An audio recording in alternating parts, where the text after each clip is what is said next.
My wife froze when I arrived at the party with her lover's wife. Before we start, please subscribe and like the video.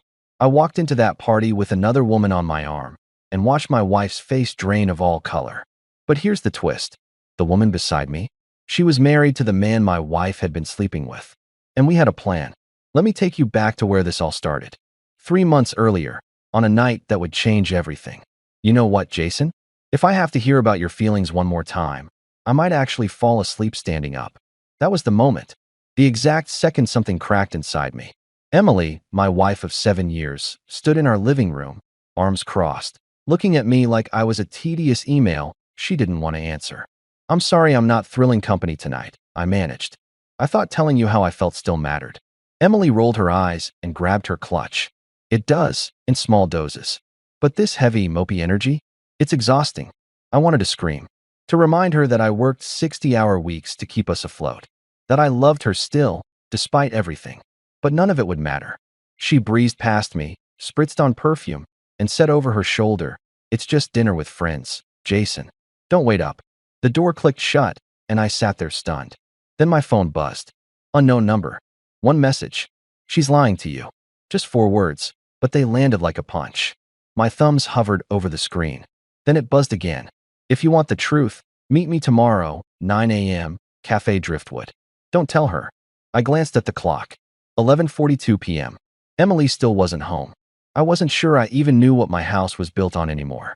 And something told me the ground beneath my feet was about to shift. The next morning, I sat at Cafe Driftwood, hands wrapped around a mug that had stopped steaming. Then she walked in. Sarah scanned the room, her eyes sharp but tired, pale green, almost gray. She looked like someone who'd been hurt in a very specific way and had decided to do something about it. "You're Jason?" she asked softly. I nodded. "You're the one who messaged me."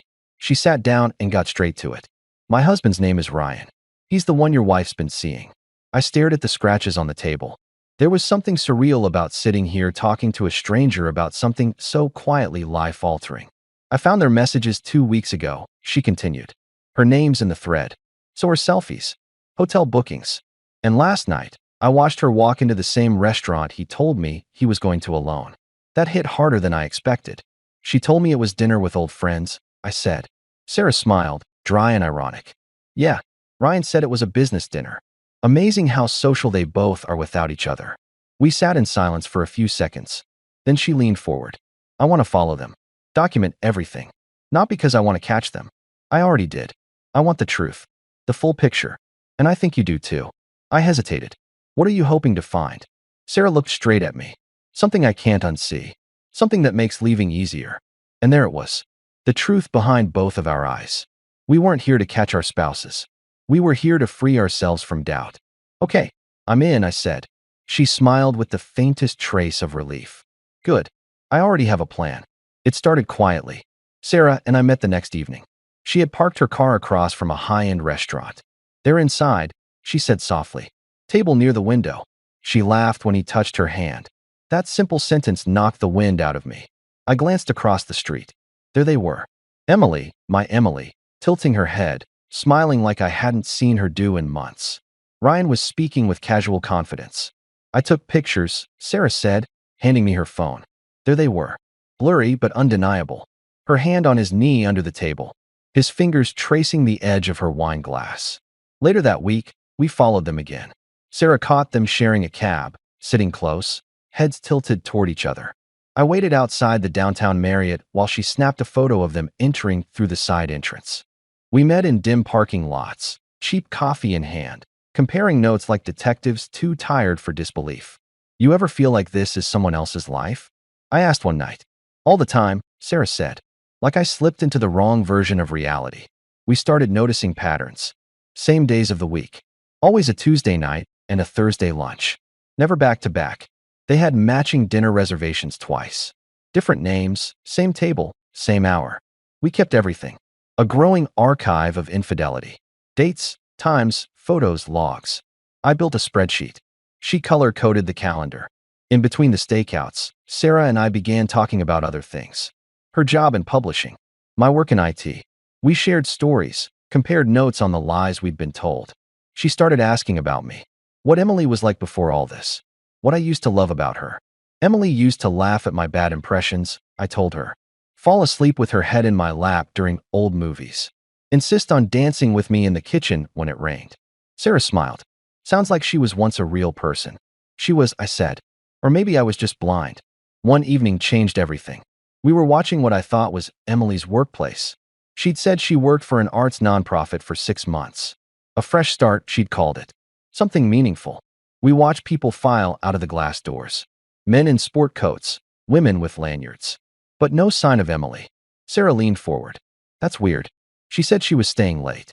If she's inside, why is everyone leaving? Then Sarah pulled out something unexpected. A printed company directory. I called yesterday, she said. Asked for an org chart. She flipped the pages and pointed to a list. That's everyone in development. No Emily Horn. No variation of it either. My fingers went cold. So where the hell has she been going every day? Sarah shook her head. I think we've both been looking through the wrong window. She staged a job, I murmured. For 6 months. But why would she do that? Sarah asked quietly. It's not just about hiding an affair. This is bigger. This is like she wanted to be someone else entirely. I thought about it.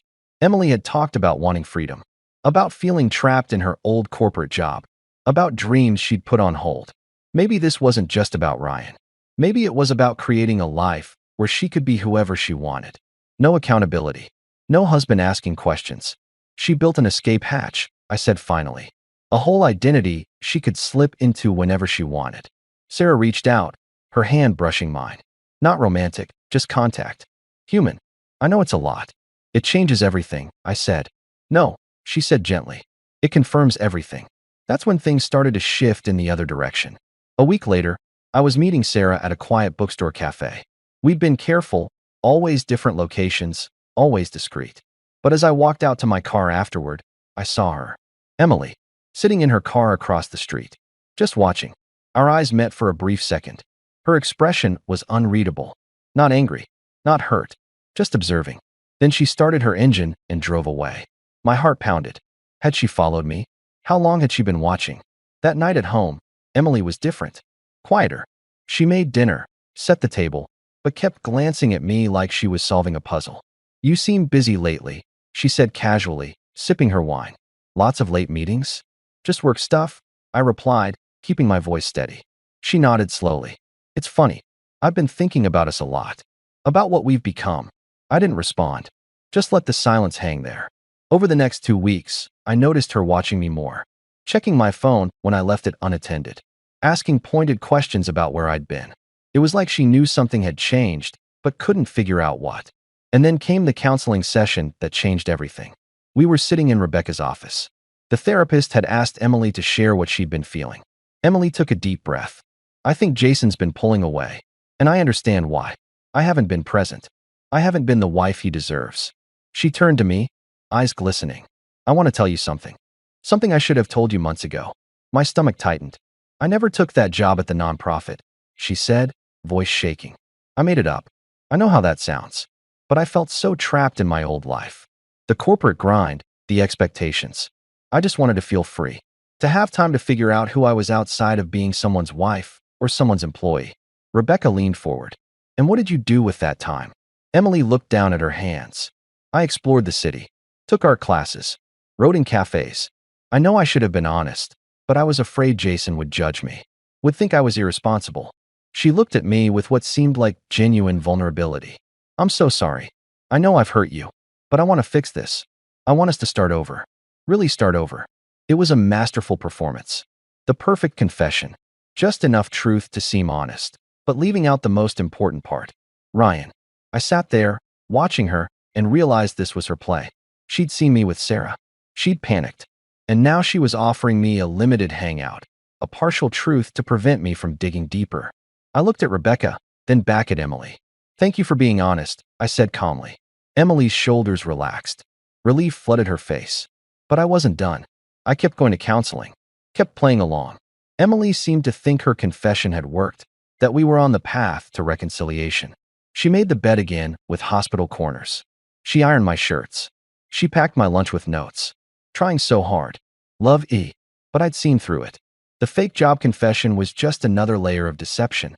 A strategic retreat to hold the line somewhere else. Meanwhile, Sarah and I continued our work, more carefully now. We knew Emily was suspicious, but we were close. So close to having everything we needed.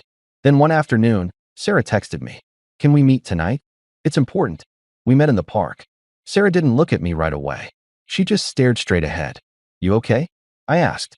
I took a test, she said finally. A test? She nodded. Pregnancy. Everything inside me stopped. She pulled a folded slip of paper from her coat and passed it to me. Positive. My chest tightened. We hadn't meant to get here. It had been one night. One vulnerable moment after a long week, parked in my car under a sky smeared with city light.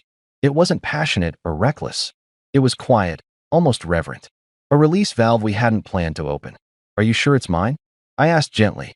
I haven't been with Ryan in weeks, she said softly. I've been sleeping at my sister's place. He doesn't even notice. I don't know what to say, I admitted. You don't have to say anything, she whispered. This doesn't change your plan. I'm not walking away, I said after a long pause. Sarah looked at me then, really looked. Jason, you don't have to. I'm not walking away, I repeated. The final counseling session was different. Emily had prepared something. I could tell by the way she sat, hands folded, like she was about to deliver a speech. Rebecca asked how we were both feeling about our progress. Emily spoke first. I've been doing a lot of thinking. About us. About what I want. And I realize now that maybe we've both changed too much. Maybe we want different things. I stayed quiet, letting her continue. I think, she said carefully, that maybe we should consider a separation. Just for a while. To give each other space. It was brilliant, really. Make it seem like her idea. Control the narrative. Leave before being left. I looked at her calmly. You're right. She blinked, surprised. I am. Yeah, I said. I think we should separate. Permanently. Her face went pale. Jason, I didn't mean permanent. I meant just. I reached into my bag and pulled out a folder. Set it on the table between us. These are divorce papers. They're ready to file. I just need your signature. Emily stared at the folder like it was a snake. What? No. We were making progress. I confessed. I was honest. You confessed to a fake job, I said evenly. But you left out Ryan. The hotel rooms. The Tuesday dinners. The Thursday lunches. All of it. Her mouth opened, but no sound came out. I stood up. I'm done, Emily. With the lies. With the performance. With all of it. I walked out of that office and didn't look back. The party was 2 weeks later. Emily's colleague's house. She'd invited me weeks ago, back when she still thought she could fix things. I'd confirmed I was coming. Just didn't mention I wouldn't be alone. I arrived 20 minutes late. Deliberately so. Emily's voice was already floating through the open windows, lilting and practiced. Pretending everything was fine. The driveway was full. Fairy lights overhead. Cocktail napkins with printed puns. Laughter rising in safe intervals. And then we walked in. Sarah by my side. She wore a soft green dress. Nothing loud, but it suited her. Calm, poised. Heads turned immediately. I scanned the room and found her. Emily, frozen mid-laugh, seated beside Ryan. For a moment, no one spoke. The air shifted, heavy with the weight of something happening. Emily rose slowly, her eyes locking on Sarah, then on me. Jason, she said, voice cracking. I gave her the kind of smile I might offer a stranger. Sorry we're late. Traffic. I stepped forward, reached into my blazer, and pulled out a manila envelope. Laid it on the center table. I thought tonight was perfect for introductions. There's been a lot of crossed wires lately. Secrets. Misdirection. But nothing clears the air like honesty. Ryan had paled considerably. Someone in the back muttered, "Oh my God." Emily's hands were shaking. She looked from me to the envelope to Sarah. I stepped closer. These are divorce papers. They've been signed. Just need yours. She finally found her voice. You don't have to do this. Not here. That's where you're wrong, I said louder now. Here is exactly where I have to do it. The room had gone silent. People stared, unsure if they were witnessing drama or history. And then Ryan reached for her arm. Some unconscious instinct. That's when Emily snapped. Don't touch me, she hissed, yanking away. And just like that, the performance cracked wide open. I turned to leave. Sarah followed. Behind us, Emily's voice rose one final time, panicked, desperate. Jason, wait. Please. I paused at the door, looked back just once, and said, You wanted freedom, Emily. Now you have it. And then we walked out into the cool night. 3 months later, I visited Sarah at the hospital.